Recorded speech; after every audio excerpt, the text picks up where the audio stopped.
warahmatullahi wabarakatuh. Salam sejahtera bagi kita semua. Salam Om Swastiastu, Namo Buddhaya, salam kebajikan. Selamat datang dalam perjalanan ini di mana kita akan mengambil lautan hukum dari sudut pandang yang berbeda. Mari kita bersama-sama menjelajah, memahami, dan merayakan keindahan serta kompleksitas dalam sistem hukum yang mengikat kita. Sebelumnya, perkenalkan nama saya Tri Musika Salsabila, siswi SMP Indramayu, kelas 10 dari Kabupaten Indramayu.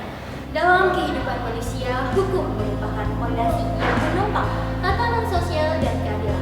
Namun, di balik setiap pasal dan ayatnya menyimpan cerita-cerita yang mencekam dan menggetarkan hati, menuntut kita untuk memahami apa hukum adalah seperangkat aturan dan prinsip yang diakui oleh masyarakat atau negara untuk mengatur tingkah laku manusia, menjaga ketertiban dan memastikan keadilan. Hukum menurut pakar dari Australia yaitu Hans Kelsen, hukum adalah norma yang mengatur tingkah laku manusia sebagai makhluk sosial.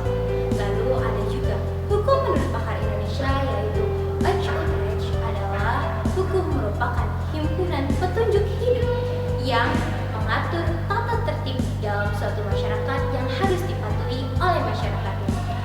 Menurut C.S. Kancil dalam bukunya Ilmu Pengantar Hukum Indonesia, hukum dibagi menjadi dua, yaitu hukum tertulis dan tidak tertulis.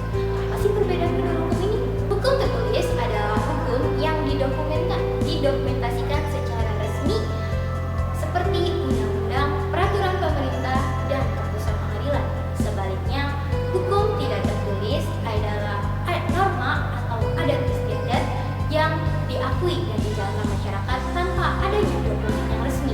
Seperti contoh pelanggaran HAM yang pernah terjadi di Indonesia, yaitu tragedi Tanjung Priok yang terjadi pada 12 September 1984 di Jakarta.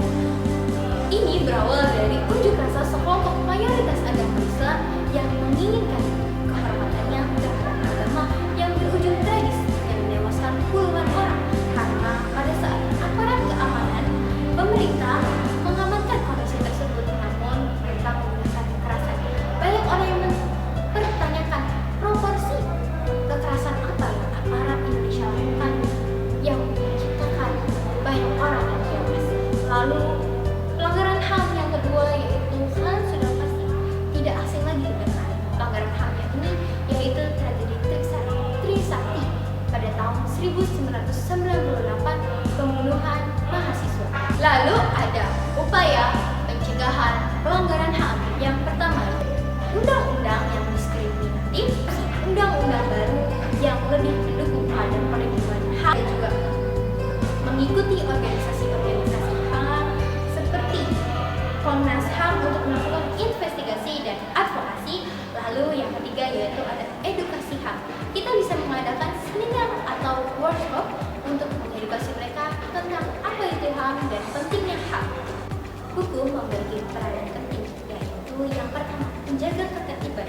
Hukum dapat mengatur perilaku masyarakat agar tercipta ketertiban. Yang kedua yaitu hukum sebagai penyelesaian konflik. Hukum menyediakan mekanisme untuk penyelesaian konflik sengketa. Yang contohnya yaitu tempat pengadilan sebagai penyelesaian sengketa konflik. Lalu yang ketiga yaitu ada melindungi hak-hak individu dari tindakan-tindakan yang merugikan seperti hak milik dan kebebasan berpendapat. Lanjut pada materi pengertian HAM. Apa sih HAM? HAM adalah hak asasi manusia atau hak-hak dasar yang dimiliki oleh setiap individu sejak lahir dan tidak dapat dicabut dalam bentuk apapun. Fungsi HAM untuk melindungi, menghormati martabat manusia, serta memberikan keadilan, kesetaraan, dan perlindungan untuk semua orang. Lalu ada juga jenis-jenis HAM dan pelanggarannya. Yang pertama yaitu hak sipil dan politik. Hak sipil dan politik adalah hak berkebebasan berpendapat, berkumpul, dan berserikat. Contoh pelanggarannya yaitu pembatasan kebebasan berpendapat. Hak yang kedua yaitu hak ekonomi, sosial, dan budaya.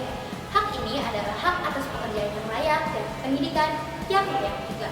Contoh pelanggarannya adalah ketidaksetaraan atas terhadap akses terhadap pendidikan dan pekerjaan yang tidak sama. Melalui pemahaman yang dalam terhadap hukum dan HAM, kita diajak untuk merenungi peran penting yang dimainkan oleh aturan-aturan. Melalui pemahaman yang dalam terhadap hukum dan HAM, kita diajak untuk merenungi peran penting yang dimainkan oleh aturan-aturan dalam menjaga ketertiban dan keadilan. Hukum bukan hanya sekadar tulisan, namun melainkan cerminan perjuangan untuk mewujudkan tatanan sosial yang adil dan menghormati martabat manusia. Dalam meningkatkan kesadaran dan partisipasi aktif, kita dapat mencegah pelanggaran HAM dan membangun masyarakat yang lebih baik lagi. Hukum adil, masyarakat sejahtera. Hukum adil, masyarakat sejahtera. Ingat, sadar hukum itu gerak. Sekian yang bisa saya sampaikan. Kurang lebihnya mohon maaf. Wassalamualaikum warahmatullahi wabarakatuh.